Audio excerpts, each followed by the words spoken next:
What is going on, Planet S.O.N family? It's your main man, JD. Thank you for tuning in. For those of you who don't know, I was in the military for 10 years, and here's a random story from my time in the military. Now, before I start the story, make sure you hit that subscribe button for me. Make sure you give me that like so YouTube could help me out with the YouTube algorithm. Thanks. Alright, so today's story took place in, I want to say 2009, 2010 time frame, and I was in for like maybe 3 years. And at the time, I was working in the section called IPE. It stood for Individual Protective Equipment. So in that section, what we had to do was store, receive, and issue certain items. So certain items were chemical gear. You know, the chem suits that help us whenever we get a chemical attack. Also, we took care of the bulletproof vests, and the main thing were the weapons. So we took care of all the weapons from all over base. So, I mean, it was a cool section, but the number one thing that I hated about it is that we had to inventory constantly just count. And it's just basically to keep accountability of everything. I mean, obviously we have weapons, and even the bulletproof vests were serialized. So we had to keep accountability of every single plate. And I mean, it was very tedious. I mean, every single time we finished counting something, we had to start all over again just to make sure that it was accounted for. Because everything was constantly moving. Like I said, we had to give it to people. So we had to, like, let's say, give a weapon to somebody, right? They leave to Afghanistan. And then we had to still control the ones that are kept on base, because those are our weapons to protect the base. And we still have to keep accountability of the stuff that we give out. So let's say that person that we gave that weapon to that went to Afghanistan, well, they're gonna come back in 6 or 7 months, and we're gonna have to still keep it in our inventory. So like I said, inventory was just continuous. So one thing about that section is that when somebody, or just a military member, when a military member got in trouble on base, they would sometimes lose their clearances. So sometimes they would send those military people who just got in trouble, they would send them to our section, to the IPE section. And obviously, like I just said, if they lose their clearances, they can't really do a lot on base. Maybe, like, I don't know, fill sandbags with sand. Or they could come over to our section and they could help us count. Yes, they can't take care of the weapons because they just lost their clearance, but they could help us out by counting the chem suits, you know, and all the chem gear and all the gas masks and all that stuff. So this one time, this guy just showed up, just out the blue. And like I said, that's very common for just a random person to just show up to help us count. And one way that we know when a person got in trouble, it's when you used to see their sleeves, right? We used to wear our rank on our sleeves, and you could tell that they had an extra rank, but they got demoted. So you could tell that they had to, like, sew on new rank, but they still had the outline of the old rank. Obviously, if you have more stripes, it's gonna show that, well, you got less stripes now. And obviously that's just called the demotion. So they take away your stripes if you get in trouble. So this guy, he showed up, well, to help us count. And I noticed that, well, he got demoted. So curiously, I was like, hey man, what happened? Why'd you get in trouble? Why are you here? And he was a cool guy, you know, very open, very, how do you say it? Maybe like surfer type personality. You know, so he was like very, I guess you could say outgoing, but very nonchalant about just life. But at the same time, he was also open to share why he's there helping us count and why he got demoted. So as we were counting one day, he just told me his story. So here's his story. So mind you, like I said, we're stationed in Germany. So a lot of countries are right next to us, like France, Italy, Luxembourg, the Netherlands, and you can just easily drive there, catch a train, or easily catch a quick express flight. But regardless, you could just easily travel because we're right in the dead center of Europe. So this guy, he had a girlfriend, and he was also stationed at our base with his best friend. So he said that one day he got a bright idea to drive up to Amsterdam, and he really wanted to smoke weed in Amsterdam. I mean, obviously it's very popular. It's a very popular thing to go do that, but we're military, so we can't do drugs and we can't partake in a lot of things that tourists can. So he planned a trip to Amsterdam with his girlfriend and his best friend, and they decided to take 2 weeks of vacation. So him, his girlfriend, and his best friend all agreed that they were going to drive up to Amsterdam, spend like a couple days there, but the first 2 days smoke some weed and just drive back down to base and just milk out the vacation time, just to make sure that I guess the THC is not in his system. And so when he comes back from vacation, if he gets pee tested, he won't pop dirty. So he just thought it was a smart idea, and they all agreed, and they just went to Amsterdam.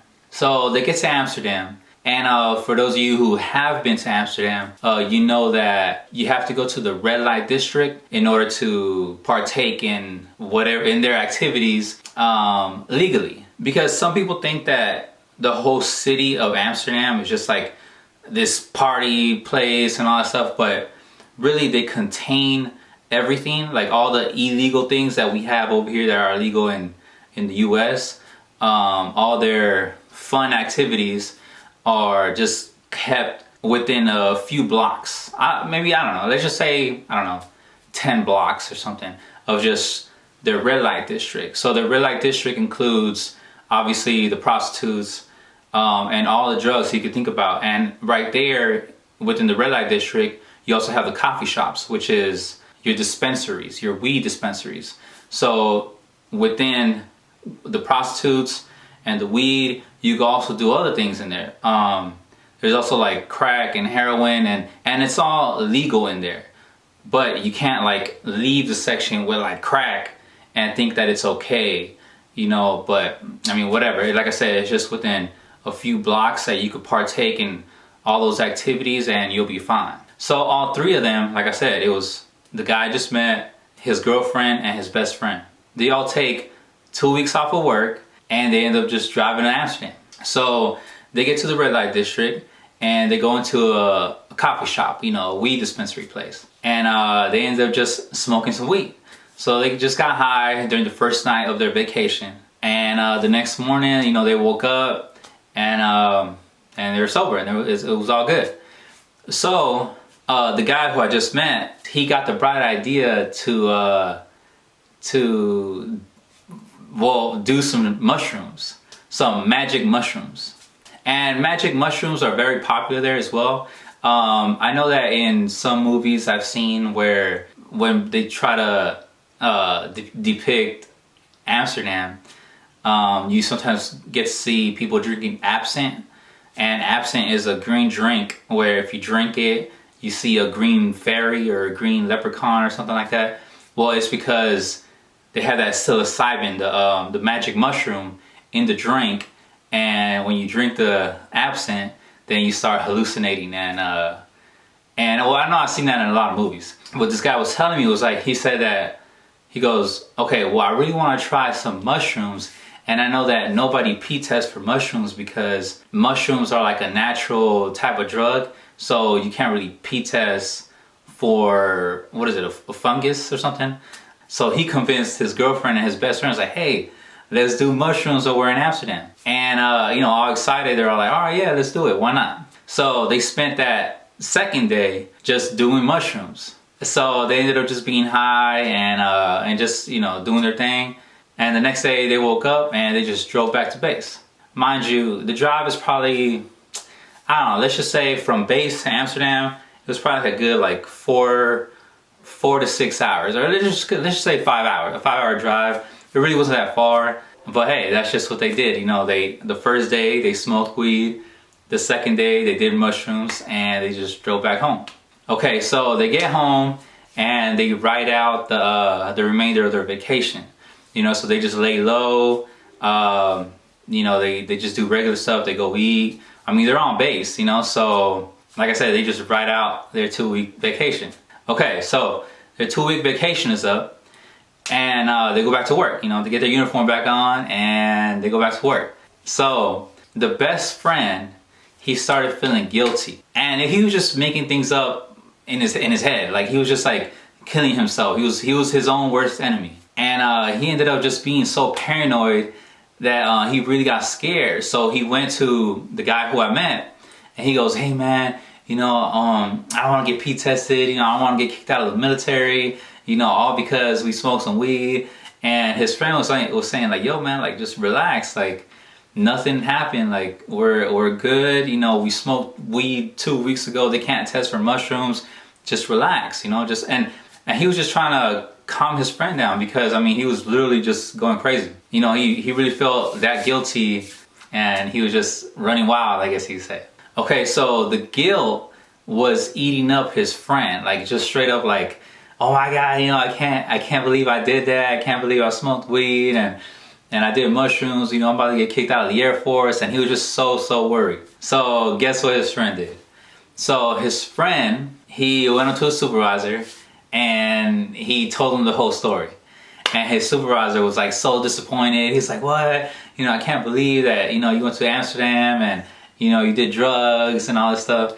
And in the military, if you do drugs, you get kicked out. Like there's rarely some leniency, rarely. It just depends. Maybe if you cut a deal, or maybe if, I don't know, maybe if your leadership likes you, or I don't know, something. But it's rare that you get some leniency on doing drugs while in the military. And if you get caught doing drugs, well, you get kicked out, right? Whether if it's a dishonorable discharge or administrative discharge or whatever it is, but you're not going to get an honorable discharge. You're just going to be kicked out. So the supervisor of the best friend, he took it up the chain, and they ended up going to the first sergeant. They ended up going to the commander. They ended up just blowing it all up. So there's this I guess you could say department in the Air Force called OSI, which is Office of Special Investigations. And that's kind of like our FBI. It's kind of like our, I don't know, NCIS. Have you ever seen that, you know, seen shows like that on TV? But it's basically just cops, I guess you could say, the feds within the feds, you know? And they took it to the OSI office, and once OSI gets it, you know, it's over, it's a wrap. You know, there's gonna be some consequences. So the best friend, he ended up spilling the beans, right? And he just told it all. He said, "Yeah, you know, we planned it out. It was a 2-week thing, so we won't get P tested. And you know, we smoked weed on the first day, and we did shrooms on the second day." So the first thing they did was P test him, right? So they P tested him, and he came out clean. No weed, no shrooms, no nothing. Like, this guy came out as clean as a whistle. All they had against him was his word, his own word, because he turned himself in and he snitched on himself. That's literally the only evidence that they had. So now OSI, or the Office of Special Investigations, you know, those special agents, and that's what they're called special agents. They call up the dude who I just met and his girlfriend, right? So the guy who I just met, he said that fortunately they didn't separate him and his girlfriend at first. So it allowed him to tell his girlfriend, "Hey, you know, don't tell him anything, you know, like let's not snitch on ourselves, you know, because we're clean, you know, whatever." Because I mean, the guy who I just met, he wasn't worried, because he kind of felt like, well, he didn't have any THC in the system, you know, so how can they really get him on something unless it's him just snitching on himself? Fortunately, in the military, you still could use your constitutional rights, like the Fifth Amendment, where obviously, you know, you can't, you know, tell on yourself. You know, you have the right to remain silent. So, and you can't self-incriminate yourself and all that stuff. So it's okay to use the Fifth Amendment if, you know, you ever find yourself in trouble within the military. You know, just shut up. And like I said, he felt that he didn't have any THC in the system, and since they can't test for mushrooms, then how can you get caught? It's literally just your word against whoever's snitching on you, right? So like I said, he told his girlfriend, "Hey, just don't say anything, you know, just tell them that we didn't use anything. If they P-test you, you're probably gonna come out clean, so relax, you know, don't worry about it." So his girlfriend's like, "All right, cool. So they P-tested him and his girlfriend, and they came out clean. And they stood together, and they're saying, well, nah, like, you know, we didn't smoke weed, we didn't do mushrooms, we didn't do anything. I mean, yes, they did admit that they went to Amsterdam, but that's literally all they had. Like, and also the testimony of the best friend, you know, that him saying that obviously that they smoked weed and they did mushrooms. So now this is where I guess it kind of went left. So him, his girlfriend, and the best friend were just free to, well, go to work, right? They really didn't have anything on the girlfriend and the guy who I met. But obviously the best friend, I mean, he's in trouble because, you know, he's over here snitching on himself for no reason, just because he was paranoid. So OSI started applying pressure to the girlfriend. Like, they were interrogating her like almost every day, and they're just like wanting to make her break to snitch on all of them and just admit it. Well, it's better to have 2 witnesses against 1 than just 1 witness saying, hey, yeah, you know, all 3 of us did it. You know, they just really wanted the girlfriend and the best friend to team up on the guy who I met.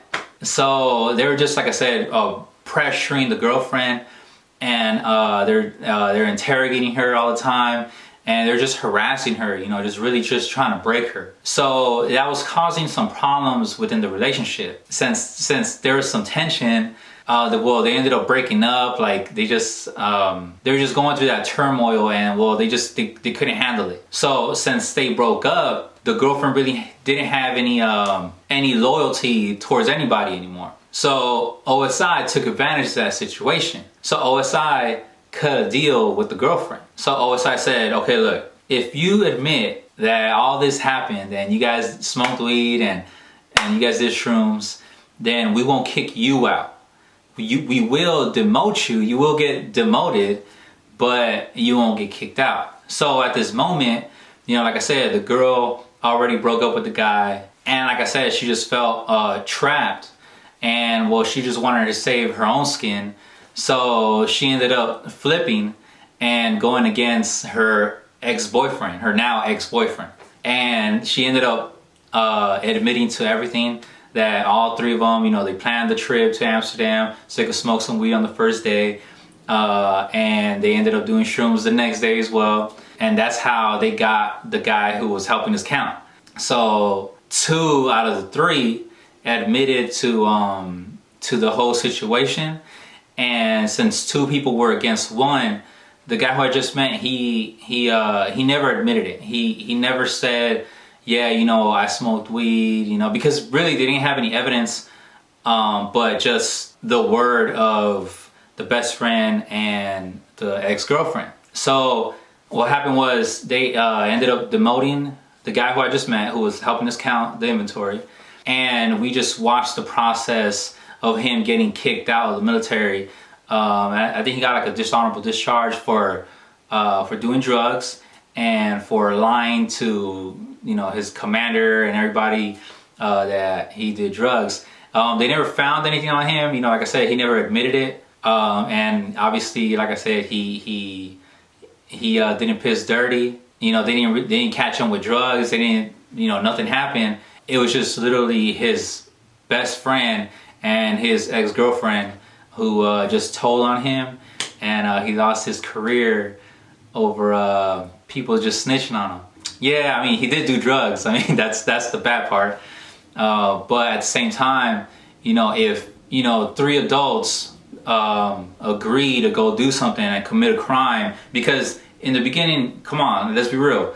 You know, the best friend, the girlfriend, and the guy, they all agreed to go do some drugs, you know, to go to drive to Amsterdam and smoke some weed, you know. So and then all of a sudden you come back and you start feeling guilty, and now people have to lose their careers over it. I'm not defending anybody, because it is bad to just go do some drugs while you're in the military, but at the same time, I kind of felt it was messed up that you know, your so-called best friend just snitched on you for no good reason, just because he was feeling paranoid, you know. And then for your ex-girlfriend to just go ahead and switch up on you, I mean, I just thought that was messed up, you know. So he ended up getting demoted and getting kicked out with a dishonorable discharge. And the girlfriend, she ended up getting demoted, like just losing a stripe. And the best friend, I believe, he ended up getting demoted and he ended up getting kicked out with not a dishonorable discharge. I think it was just like an administrative discharge, but still, you know, for him to lose his career, because yes, the girlfriend cut the deal, but the best friend, he didn't cut the deal. He just snitched on himself. So I guess the moral of the story is, you know, I always heard this thing.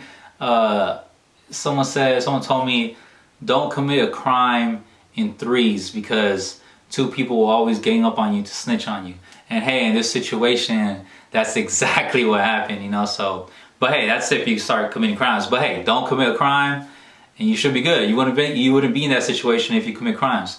So I guess the moral of the story: if you're gonna commit a crime, do it by yourself because you will get snitched on, just because people get paranoid. So yeah, so that's a random story from my time in the military. Hope you like it. Make sure you hit the subscribe button for me. Make sure you give me that like button so YouTube could help me out with the algorithm. And I'll make sure to keep dropping more stories for you guys. I appreciate your time. Thanks.